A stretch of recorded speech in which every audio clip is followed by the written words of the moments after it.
Hey, church. I hope you're doing well.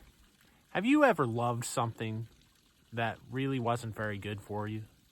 You loved this particular thing even though it wasn't for your best, and you had a hard time maybe sacrificing it or giving it up. I remember as a kid, I used to love Saturday morning cartoons. My brother and I would get up and we'd go turn on the TV and we'd have time restraints and all that, but we would love watching cartoons, and we watched all of them. Alvin and the Chipmunks, Dennis the Menace, Voltron, the Transformers, the whole works, Looney Tunes. It was awesome. But we loved Saturday morning cartoons so much that even if there wasn't one of our favorites on, we'd still watch them. Like Jem. Jem! She's truly outrageous, truly, truly, truly outrageous. Jem!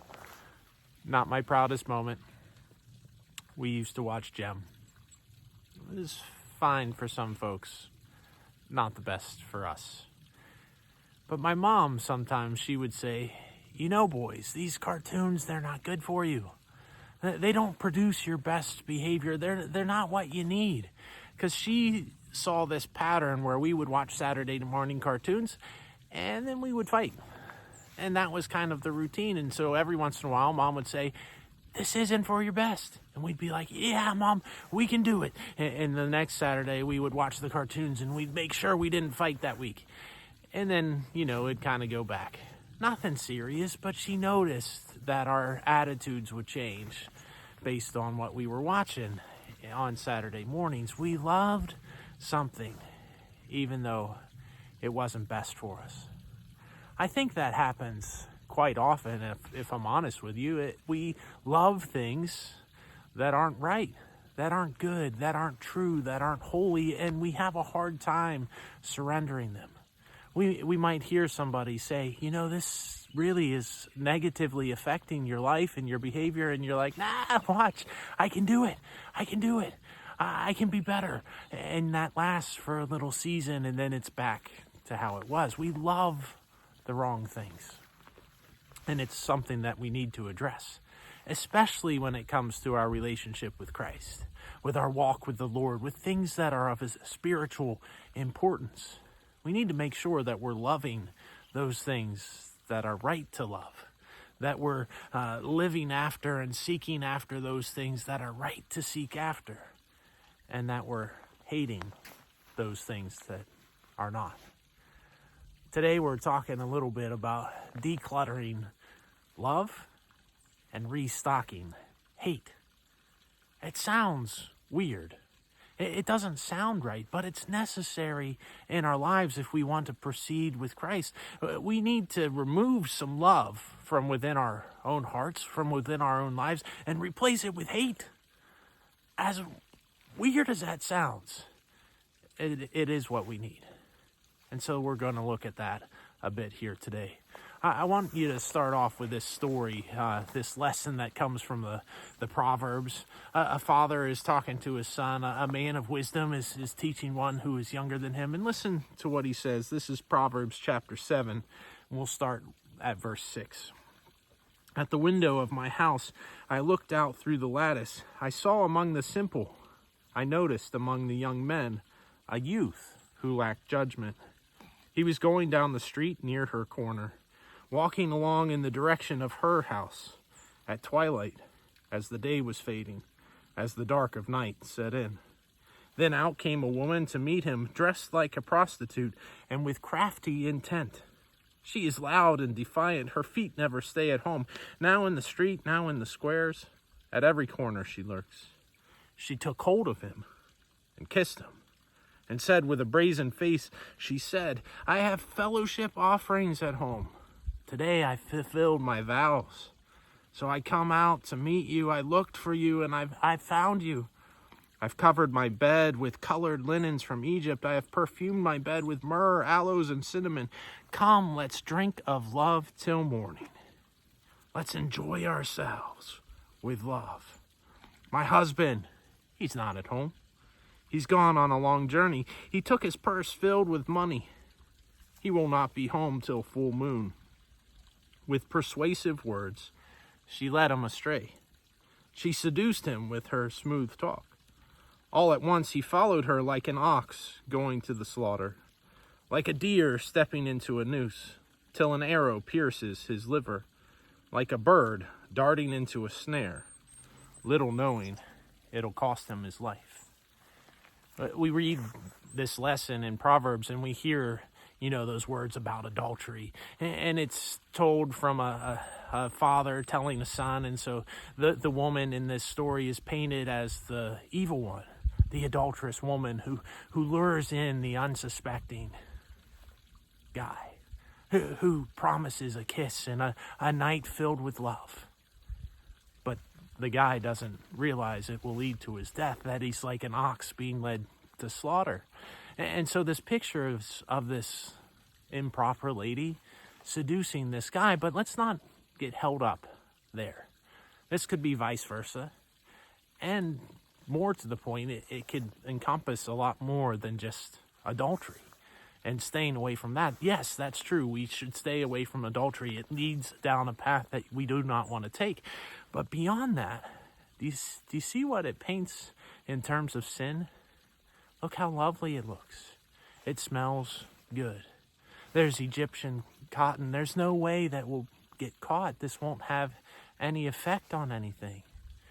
And a lot of times in life, that's how sin presents itself. That's how evil presents itself. That's how we view wickedness.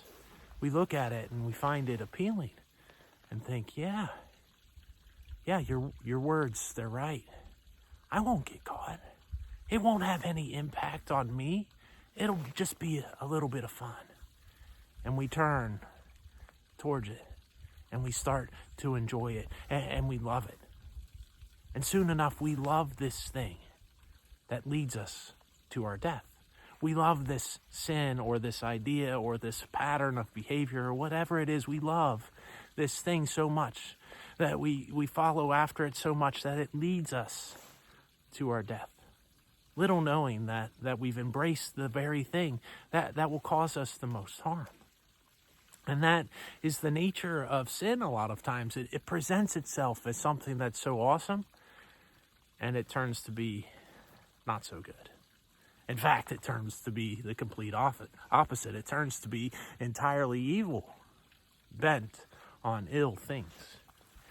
If you turn in the Gospels and you look at the Gospel of Luke, and this is the 14th chapter, listen to what Jesus says. This is one we've talked about before, but it's good to hear from time to time. Jesus says this in Luke 14, starting in verse 26. If anyone comes to me and does not hate his father and mother, his wife and children, his brother and sisters, yes, even his own life, he cannot be my disciple. That's a tough one, Jesus. What are you talking about? Didn't you say the two greatest commands are to love the Lord your God and love your neighbor as yourself? And you're saying if I don't hate my mom and dad, my brothers and my sisters, my children, my wife, my husband, my family, whatever, I can't be your disciple? You want me to replace the love that I have for them with hate? How does that even compute? How does that even comprehend? How do I even do this, Lord?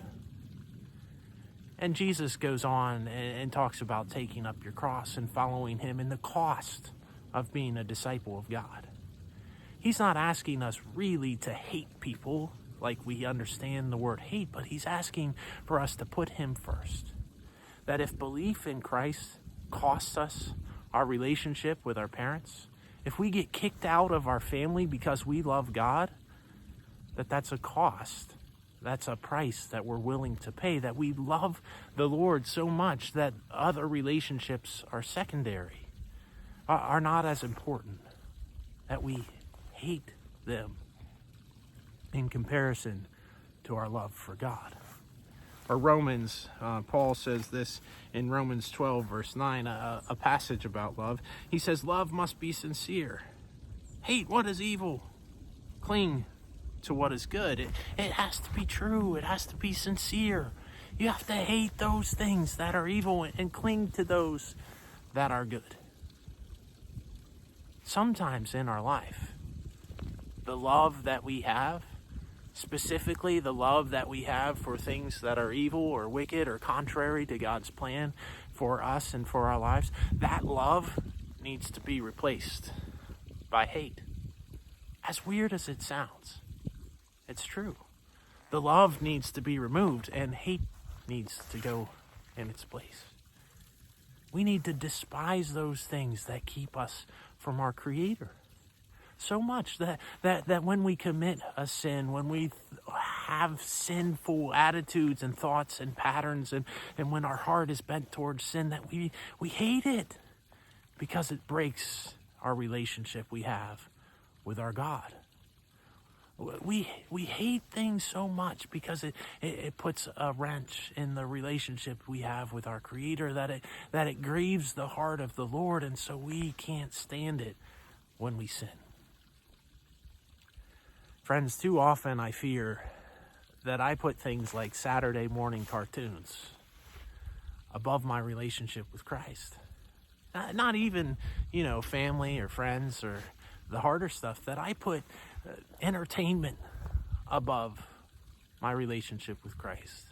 That I put pleasure above my relationship with Christ. That I put a couple minutes of feeling good above my relationship with Jesus. That I love those things so much that I'm willing to let them stand between me and the Lord. I fear this happens in my life, and I wonder if it happens in yours too.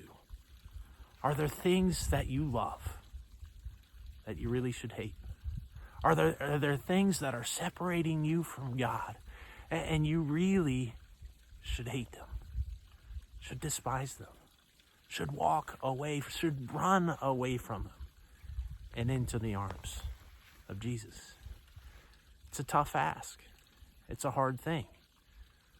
But it's what it means to be a disciple. That we might put God first, that God might be our point of worship, and that all other things would fall beneath, would be cast away, would be secondary to our love for Jesus. Friend, would you pray with me that God would remove that love for the bad stuff that you have? That God would move that tendency towards wickedness, that heart that seeks after evil from you, and replace it with a hatred. Not a vileness where you're hating others and being prejudiced and all that stuff, but a hatred towards evil. That you might cling to what is good. That you wouldn't succumb to the temptation to those things that appear good but really are not. But that in your heart, you might be more like Jesus. You might serve like Jesus. You might love like Jesus. You might live like Jesus. And that Jesus would be the one you worship, the one you adore, more than anything else. For he's worthy. He's good. And we can ask this for his sake. Amen.